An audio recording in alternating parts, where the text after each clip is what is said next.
So I turned that $130 into over $1,300. I got extremely lucky, but then since then I was hooked. And then I, dealt with what everyone else deals with, right? The ups and downs of trading in the beginning.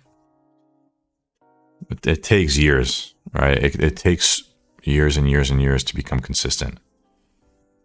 But that's because there's no entry to barrier into trading, right? In order to start trading, all you have to do is just sign up to a brokerage, right?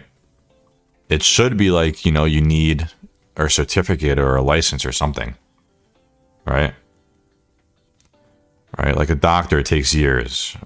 To be a professional athlete, it takes years. To be professional in anything, right? A plumber, an engineer, whatever it is, you have to learn the basics, and it takes years to become good at something. Right? Same thing goes for trading.